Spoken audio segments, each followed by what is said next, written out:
Accessing some lucrative USA websites in Africa can be very challenging, most especially for business, service rendering, and selling of products globally. There are so much restriction and limitation when you want to access websites like Craigslist, Crackles.com, Pandora, as well as Peacock TV. Okay, first off, if you check on the IP I'm currently on, you can find that I say Nigeria IP. Okay, so what I will need to do is to turn on a VPN. Siphon, you can download it, but if you want the pro version, just subscribe to my channel. So once open, I will have to select the country I want to connect to. I'll connect to US. You can see it's already on US. You must make sure your internet connection is turned on while you are trying to connect the VPN.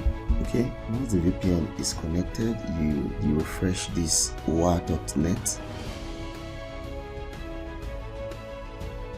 You can see I have a USA IP address now, so you can actually visit those websites again and click on refresh.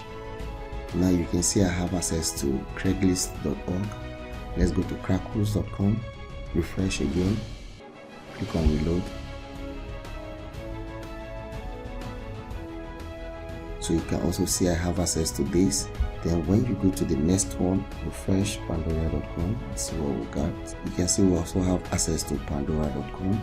Refresh this as well. Okay, you can see we now have access to Peacock as well. So if you find this video helpful, don't forget to share with friends, and if you have any further question, you can drop a comment in the comment section below. Also do well to subscribe to this channel. Thank you for watching, and see you in the next one.